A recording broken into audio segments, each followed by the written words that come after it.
Rose and Rob Bronstein founded Buckets Over Bullying after losing their 15-year-old son, Nate, to suicide. Their mission is to honor their son by heightening awareness of the dangers of cyberbullying. Rose and Rob join us now with more, and thank you for sharing because the anniversary just passed this past weekend. Correct. How have you managed to turn this pain into purpose? Through our advocacy, we're looking for change from an education perspective, a legislative perspective, and a legal perspective.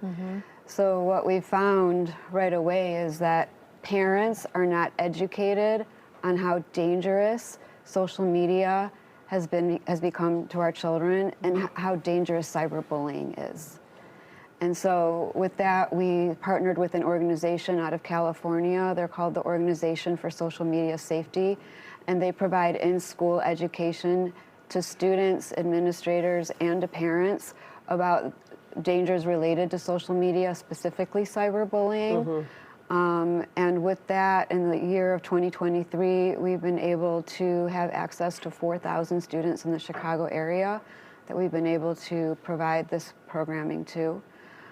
So that's part one, is education. Part two, legislation. With big tech being so powerful and refusing to take their own responsibility for how much harm platforms like Snapchat, Instagram, TikTok, Discord are causing to our children, we really are advocating for legislative initiatives, both at the federal and state level, to make the platforms be responsible for harming our children. One particular piece of legislation that we're advocating for is called KOSA. It's the Kids Online Safety Act. And the purpose of that piece of legislation is to put the duty of care on the social media companies to put in better protections for our children. Yeah. I've been to DC. I sat in a hearing that addresses that. Dick Durbin, our senator, is one of the co-sponsors for that piece of legislation. And since last August, I've been reaching out to Senator Duckworth's office to ask her to support that legislation. Haven't heard from her yet. I'm asking for parents in Illinois to please reach out to Senator Duckworth's office and ask her to please sign on to this piece of legislation. It's critical. Rob, let me ask you a question. When did you realize how bad the situation has gotten? Because I know with my own son, he has gotten in group chats with friends after school that have taken a turn, but I didn't know that they had gotten bad until after the fact. Well, when you guys kind of clued in on how bad it was?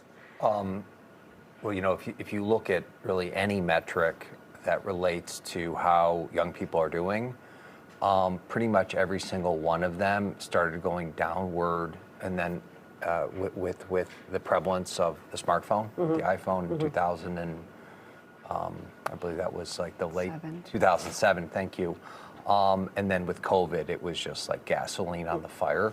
Whether you're talking about depression, or suicide, or drug abuse, or social isolation, pretty much everything can be related to the fact that our kids spend 6, 7, 8 hours a day. And it's also a misnomer to think that it's only on the phone, texting, or on social media. It's also gaming, which is really social media, and on and on.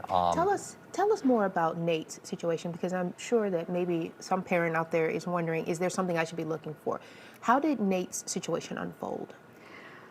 Well, Nate was a student at the Latin School of Chicago, and on his JV basketball text thread, there were 20 students on it, and he was being attacked because of he was accused of showing loyalty to the other team side, and they got upset with that. So they started threatening him, harassing him, telling him not to come back to school, and then another student started a Snapchat post where he was threatened with physical and deadly harm, and when he posted it, other students were grabbing that Snapchat post, reposting it, and adding more insults and more threats, and so it started to go viral. And what we do know is that it reached hundreds and hundreds of students, even outside of the Latin school, because we're seeing it.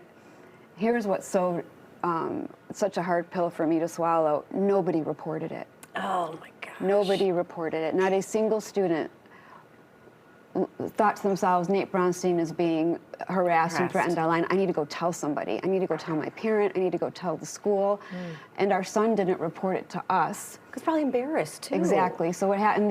This happens all the time. When your child is being cyberbullied, most of the time they're so scared and feel so helpless, and they feel like if they go tell their own parent, what's the first thing a parent's going to do? I would have said, give me your phone. Right. Yes. Let me see what's going on. Right? And in their mind, and I'm sure in his mind, which again I know he thought, if I tell my parents, the first thing my parents are going to do is take away my phone. It's like a punishment. It's a punishment, Yes. and then they're going to call the school, and then they're going to call the parents, by the- and I'm going to the be more kids. embarrassed and more humiliated, and then the kids are going to make fun of me more.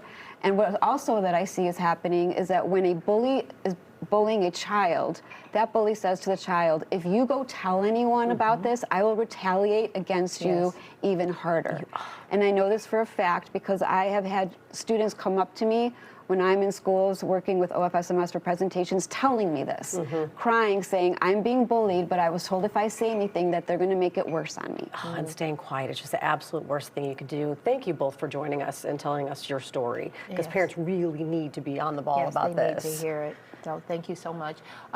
The information is Buckets Over Bullying. That's the social media handles, as well as the website, bucketsoverbullying.org is where you can find more information, because you're offering courses where you can actually come out and talk to the kids about it. Yes, absolutely. We would love for in 2024 to double the amount of students that we can reach through education. So if anyone would like social media safety education in their schools, please reach out to us through our website, and we can help you organize that for your school. Rosa, Thank you Rob, so thank you for much. sharing the story with us. Thank you. Appreciate it. Thank you.